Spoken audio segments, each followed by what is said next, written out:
Saya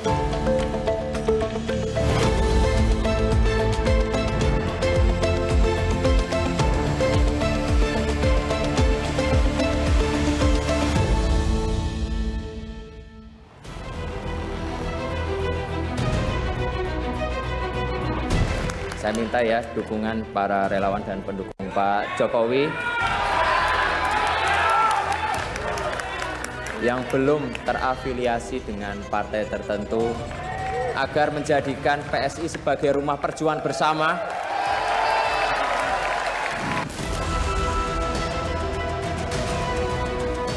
Terus terang, saya masuk politik itu ya salah satu inspirasinya bapak saya sendiri.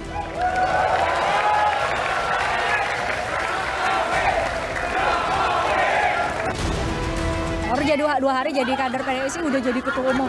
Jawaban Mas Kaisang apa juga tuh? Alhamdulillah.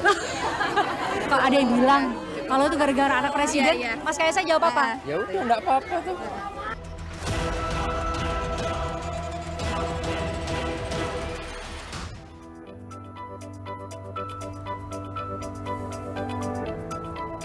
Selamat malam, saya Christian Grich. Anda menyaksikan obrolan malam. Beberapa pertanyaan saya mungkin mewakili pertanyaan Anda terhadap terpilihnya atau ditetapkannya seorang Kaisang Pangarep baru 2 hari menjadi kader PSI, kemudian menjadi ketua umum salah satu partai yang menjadi peserta pemilu di pemilu 2024 mendatang 14 Februari 2024 kita nyoblos semua. Pertanyaan-pertanyaan ini yang saya simpan dan siang tadi saya sempat bertemu dengan Kaisang Pangarep di salah satu tempat yang ada di Jakarta yang menemui relawan, salah satu organ relawan Joko Widodo, dan di sana saya menanyakan beberapa hal termasuk apakah ia mengikuti dinamika banyak perspektif yang dipakai oleh banyak pihak untuk melihat keputusan dirinya untuk masuk atau terjun ke politik melalui mesin partai PSI dan pengaruhnya atau akses politiknya atau pemaknaan oleh banyak pihak terhadap pemilihannya untuk masuk ke salah satu partai atau terjun ke dunia politik. Kita ikuti berikut ini cuplikan wawancara siang tadi bersama dengan Kaisang Pangarep berikut ini.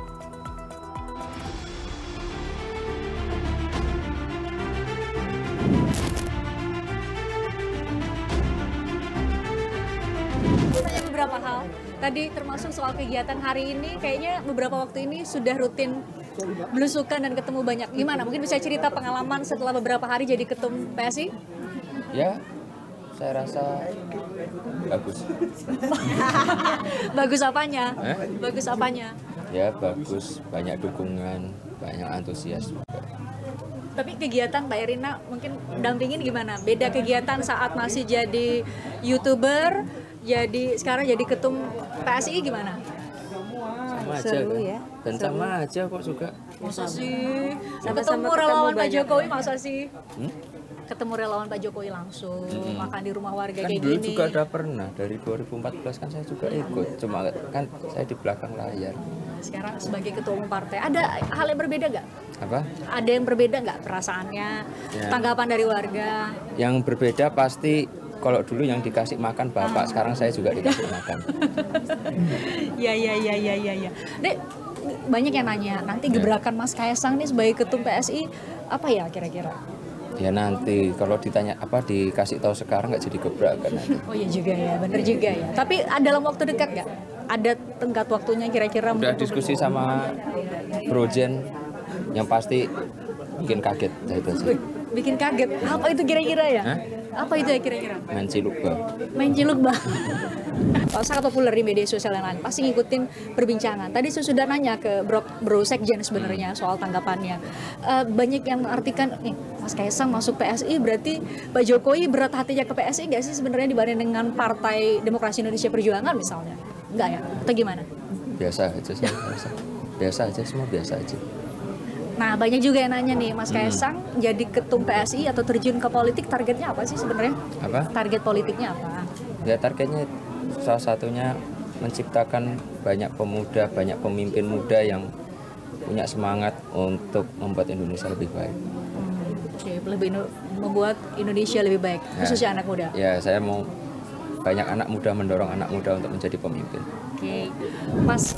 Ya terakhir Ya, oke, Mas. yes, terakhir. Ini berharap banget Mas Kaisang menjawab Apa? ini. Banyak Apa? yang mengait-ngaitkan. Iya. Mas Kaisang masuk ke PSI dengan ada beberapa pihak yang menyatakan bahwa ini jadi politik dinasti nggak sih? Kalau itu ditanyakan ke Mas Kaisang langsung, apa jawaban Mas Kaisang? Ya kan tanggapannya mereka. Hah? Ya kan enggak? Iya, tanyanya ke mereka dong, kok ke saya. Iya, kalau Mas Kaisang Oke. sendiri dibilang begitu, tanggapannya gimana? Perasaannya gimana? Atau jawabannya apa? Oh, ya balik lagi saya nggak begitu terusik dengan jawaban orang eksternal. Yang penting kita di PSI kuat secara internal, itu aja. Selama ini sudah kuat nggak? Sudah kuat nggak? Sambil kita jalan. Ya kita Sebenarnya udah kuat. memperkuat, kita selalu memperkuat. Kita sudah kuat, kita lebih kuatkan lagi. Ke depan bakal pingin nggak sih punya jabatan formal di pemerintahan atau enggak gitu, Mas Kaisang sendiri? Untuk sekarang belum, karena saya mau masih banyak liburan sama istri saya. Kalau punya jabatan formal di pemerintahan kayaknya agak susah ya. Nanti harus izin Mendagri, harus izin. Terus nanti kalau misalnya jadi terjun ke politik sekarang, nanti ke depan anak-anak muda melihat politik itu gimana dong? Kan biasanya muaranya ya jadi pejabat publik gitu, biasanya jadi menteri. Enggak semuanya kan harus itu. Ada Ya yang berjuang dalam politik kan banyak hal. Nggak hanya menjadi pejabat publik, setidaknya kita terlibat dalam sektor publik, ya itu salah satunya jadi anggota partai. jadi bahkan sekarang jadi ketua umum. Nah kalau misalnya ini juga narasi. Bayangannya apa tuh Mas? Bayangannya apa? Minumnya siapa ini? Iya, kok dipegangin? Jadi Mas, kalau ada yang mempertanyakan juga, kenapa sih baru 2 hari jadi ketua umum, baru jadi 2 hari jadi kader PSI udah jadi ketua umum? Jawaban Mas Kaisang apa juga itu? Alhamdulillah. Kalau ada yang bilang kok cepet banget sih karir politiknya? Bentar. Ya, silakan. Apa kok cepet banget? Oh, Ya balik lagi, alhamdulillah rezeki. rezeki, alhamdulillah rezeki. Jadi kalau bilang itu hanya gara-gara anak presiden nggak apa-apa? Kok ada yang bilang kalau itu gara-gara anak presiden, Mas Kaisang jawab apa? Ya udah enggak apa-apa tuh.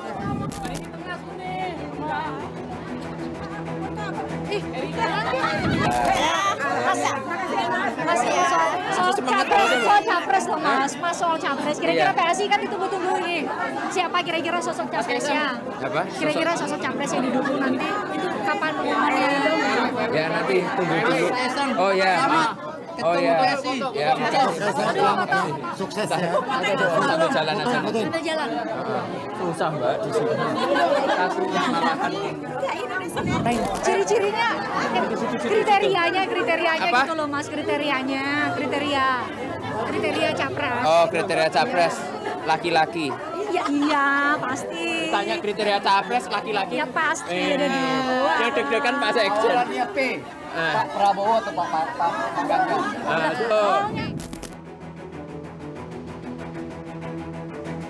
Jadi itu tadi kriteria cowok, Ya, kan cowok. pasti. Ya, pasti Tapi ya. maksudnya kompetensinya kayak gimana sih, rekam jejaknya gimana sih gitu. Yang pasti kan kalau kita ngomong muda, kan nggak ada yang muda. Ya. Yang pasti yang berjiwa muda. Nanti kita lihat yang berjiwa muda. Oh, jadi gak usia nih? Hah? Bukan usia nih, Ya. jadi patokannya. Berjiwa muda. Kompetensinya, rekam jejak punya, jadi cowok berjiwa Berjiwa muda. muda. Terus Dah. kalau soal kemampuan gitu loh, latar belakang ada nggak kriterianya? Ya, latar belakang mau sipil, mau latar belakang militer, Itu nggak nggak masalah. masalah. Yang penting Yang penting memang mau memperjuangkan Indonesia untuk jauh lebih baik. Itu aja. Nah, masalahnya Ya, kan Pak. Alhamdulillah. Apa? semua capres kan klaimnya juga begitu. Ya udah berarti didukung semua, Pak. Tapi kan pada akhirnya PSI tetap akan menjatuhkan Ya, pilihan atau mendeklarasikan. Pasti. Tapi nanti tunggu waktunya ya. Waktunya tuh kapan ya? Oktober pasti batasnya kan, pada saat pendaftaran minimal. Ya mepet-mepet aja. Loh, kita juga nggak punya kursi di parlemen kan. Oh, yang Kita penting berarti partai mendeklarasikan kecil. dukungannya. Iya. Sebentar, tadi ada cilok tadi. Hilang. Sebelah sana, Oh, di Cilok sana. sebelah ya? sana. Loh, tadi nggak kenyang makan mie tadi saya lihat banyak loh sama risol ya. Oh, itu ada cilok. Tapi saja kenyang tetap ada Iya, cilok. iya, selalu ada itu ada Oh, kentang. jadi makanan kesukaan cilok Mas? Ya semua suka kok. Semua suka. Jadi Tadi saya tanya pentol. Mbak Erina, terganggu nggak sama omongan-omongan di media sosial atau di manapun itu, Mas? Enggak baca. Serius nggak baca? Saya nggak sosmedan. Nih mau tak Masa liatin. sih? Nah, tak liatin HP saya ya. Mana coba lihat. Nih HP Mana saya. lihat? Oh. Gambar istrinya loh. Ini eksklusif Nah, nih. ini Mana ya. lihat? Nih nggak ada nih. Ada cuma WA doang. Nggak ada. Terus IG dan lain-lain itu siapa yang megang? Nggak ada. Ini Instagram, nggak ada tuh, nggak ada. Coba liatin di layar nih. Hah? Liatin di layar. Ngapain? Udah kelihatan juga kok. Seriusan nggak baca? Thank you Mbak Irina ya, sehat selalu ya. Thank you Mas Kaisang, thank you ya. Thank you ya. Ya, selain tadi gak jadi makan cilok karena di sekitarnya ternyata padat sekali dan langsung dijemput. Sebelumnya beberapa pertanyaan, setelah saya menanyakan beberapa pertanyaan atau sebelum saya menanyakan beberapa pertanyaan itu kepada Kaisang Pangarep, saya sempat ngobrol juga dan menanyakan perspektif sang istri nih, Erina Gudono. Bagaimana tanggapannya? Sebenarnya adakah cerita di balik pilihan sang suami untuk terjun ke politik dan memilih mesin partainya adalah PSI, dan apakah di keluarga Presiden Jokowi sendiri ada perbincangan mengenai politik? Nah, inilah jawaban dari Erina Gudono, istri Kaisang Pangarep berikut ini. Tadi kan biasanya nemenin Mas Kaisang kegiatan-kegiatan lain di luar politik. Nah, sekarang kalau kegiatan-kegiatan politik beda nggak sih sama kegiatan-kegiatan biasa?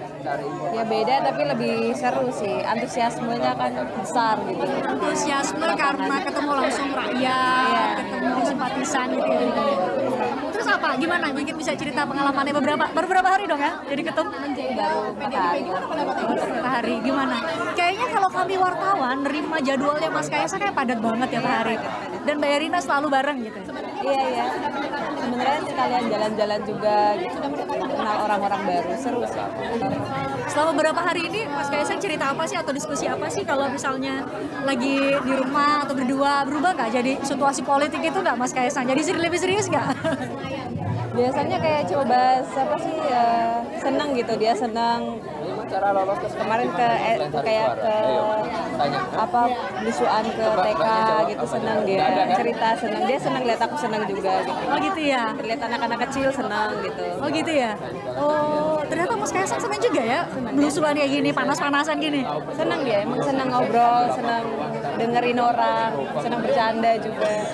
Jadi emang dia udah secara natural aja, nggak ada yang dibuat-buat. Jadi emang sosok yang publik lihat di depan layar Mas Kaisang kayak gini gitu juga kalau di rumah? Kocak kayak gini? Iya, ya gini aja gitu. Natural aja. Mas Kaisang sendiri cerita nggak sih misalnya terjun ke politik tuh, aku mau terjun ke politik pertama kali bilang ke Mbak Erina tuh gimana? Ya minta izin aja sih. Sebelumnya mungkin niatnya udah ada, tapi kan dia ada kesibukan lain juga, dan ternyata memang jalannya udah dikasih sama Allah. Akhirnya dia minta restu sama saya, ya saya lihat dia serius. Yang penting kalau aku pesennya jangan main-main, serius, karena ini kan juga amanah rakyat kan. Dan ternyata dia semangat, jadi aku dukung aja gitu.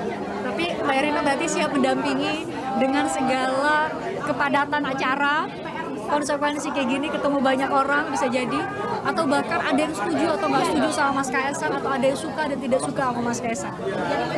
Ya dijalanin aja sih. Mas Kaisang juga pasti udah tahu cara ngadepinnya, dia juga mentalnya udah kuat gitu. Jadi saya cukup mendoakan dan dukung aja. Berarti kalau sekarang baca-baca di media sosial misalnya banyak yang juga nggak setuju kan Mbak Erina juga pasti ikut. Itu gimana tanggapannya Mas Kaisang? Saya nggak pernah ini sih, nggak pernah mikirin. Oh ya? Dia nggak jarang baca dan jarang peduli juga. Jadi kayak yang penting dia fokus ngerjain yang terbaik. Serius? Orang di luar komen apa, ya itu kan hak masing-masing. Gitu ya.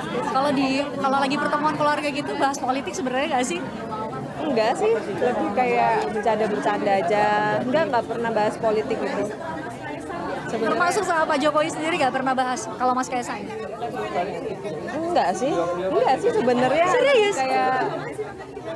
Kayak bapak pada umumnya nasihatin anak sih, harus serius, nggak boleh main-main gitu aja. Jalanin pilihan hidup apapun gitu ya, termasuk sekarang terjun ke politik gitu ya. Iya. Beda partainya itu seperti Pak Jokowi ngobrol nggak? Kurang tahu sih, tapi kalau dari bapak sih ya yang penting istrimu restuin gitu. Bapak kan selalu bilang yang penting istrimu restuin, bapak ibu cukup berdoa aja gitu. Mau saya tunjukin kakak saya. Kakak saya cuma saya. Gitu ya Mbak ya. Bercanda melulu tadi saya tanya juga, aduh bercanda aja. Kayak gitu dia. Tapi kalau misalnya ada nggak sih sebenarnya saat-saat serius Mas Kaisang, pernah nggak? Ya ada dia pas kemarin mau pidato sih dia bener-bener aku lihat dia serius banget latihan gitu dia. Pidato perdana kemarin pas jadi ketum PSI. Ya dia bener-bener tulus dan memang latihannya dia serius gitu buat. Latihan tapi tetap kocak ya? Latihannya serius. Tapi emang pembawaannya dia emang aku bilang natural aja, udah di bawah santai gitu. Jadi yang tadi saya tanyain ya, apakah yang kita lihat Mas Kaisang di publik gini itu benar seperti itulah dia di belakang layar ya? Iya. Erina, thank you banget ya. Mas Kaisang. Nggak panas toh? Panas sih sebenarnya, Pakai kayak Mas, gitu. tapi karena wawancara Mas Kaisang jadi. Ya, selain bertanya banyak pada Kaisang dan juga sang istri Erina Gununo, saya juga bertanya rada-rada serius kepada Sekretaris Jenderal Partai Solidaritas Indonesia, Raja Juli Antoni. Saya tanya banyak hal, terutama mengenai apakah PSI juga menghitung akses atau nanti pandangan publik terhadap pilihan PSI untuk menjadikan seorang Kaisang Pangarep sebagai Ketua Umum partai tersebut. Kita dengarkan bersama cuplikannya wawancaranya berikut ini. Hari-hari ini PSI jadi perbincangan di media sosial maupun di kancah politik karena hadir dengan apa nih sebutan dari PSI sendiri apa? Kejutan di bulan September atau ini manuver politik atau ini yang memang sesuatu yang sudah terencana sejak lama dan baru memang realisasinya ya momentumnya di bulan September. Bagi kami ini berkah politik ya. Ini rezeki anak soleh. Rezeki itu kan pintu yang terbuka dari langit karena konsistensi. Nah, kenapa menurut saya pribadi, kenapa Mas Kaisang tertarik bergabung ke PSI? Ya karena Mas Kaisang melihat bahwa PSI adalah partai yang memang konsisten selama ini, ya, memperjuangkan nilai-nilai kebajikan.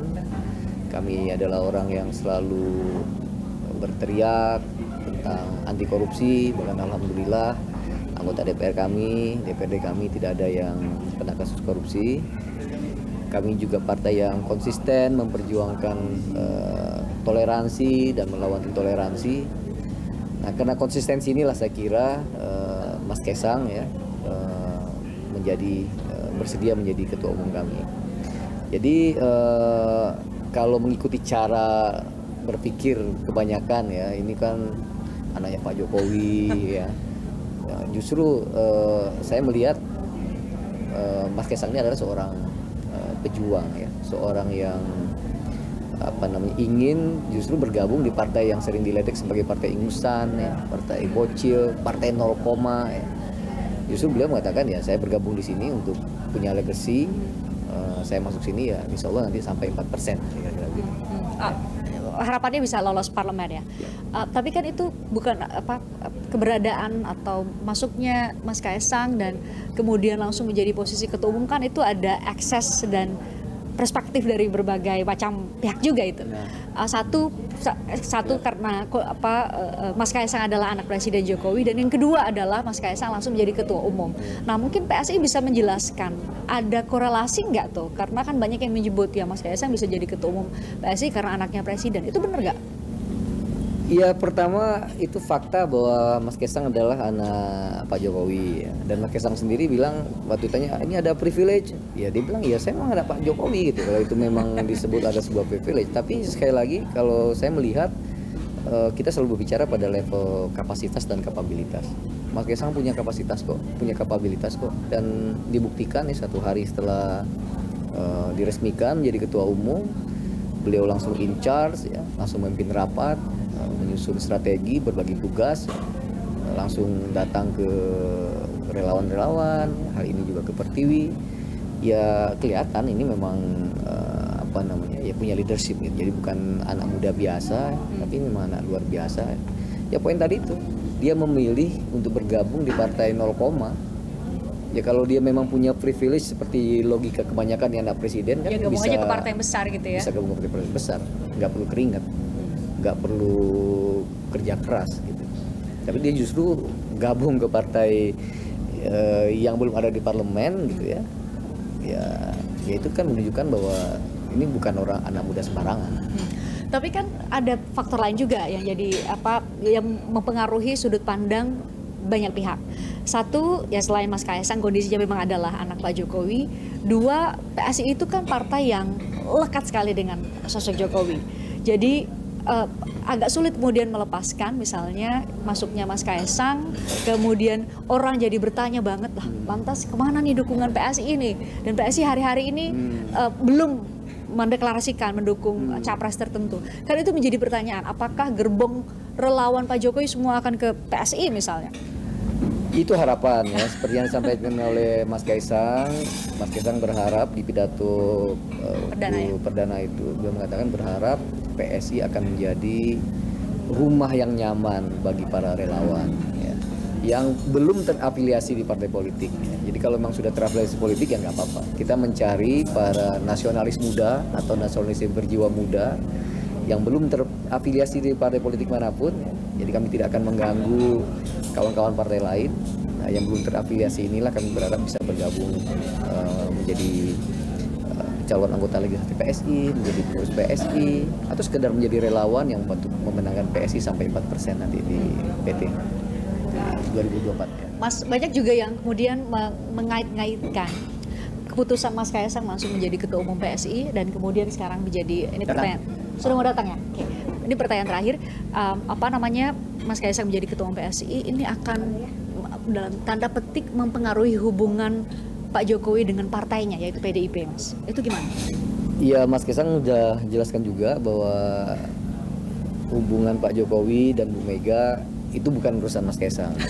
Ya, mereka beda rumah juga katanya. Jadi udah beda kakak ya? Beda kakak ya, insya Allah sama sekali nggak akan terjadi apa-apa ya. Karena ini kan pilihan-pilihan demokratis ya, hak individu orang. Ya. Atau Pak Jokowi juga bilang ya itu anak saya, beda kakak, tanggung jawab orang tua ketika dikasih tahu ya memberikan restu, that's it gitu. Jadi relasi dengan Pak Jokowi ya betul-betul hanya restu ke anak yang dia sayang, ayah dan anak dan anak gitu. Seperti halnya saya juga pernah minta restu kepada orang tua saya dan dia memberikan blessing, that's it gitu aja. Nah, ini terakhir banget.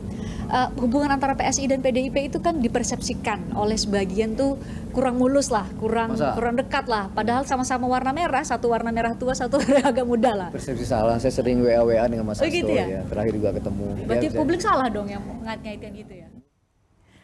Nah, ada beberapa hal yang perlu kita bahas lebih lanjut. Satu, apakah ceruk relawan Pak Jokowi ini akan seperti harapan Mas Kaisang, ketum PSI yang baru, bisa menjadi ceruk pemilih baru yang mereka harapkan bisa menambah elektoral dari partai ini untuk bisa lolos parliamentary threshold, dan kira-kira seperti apa akses politik dari pilihan seorang Kaisang Pangarep untuk menjadi ketua umum partai yang berbeda dari sang ayah. Saya akan bahas dengan analis politik dari SMRC dan juga ketua Bapilpres Projo sesaat lagi di Obrolan Malam.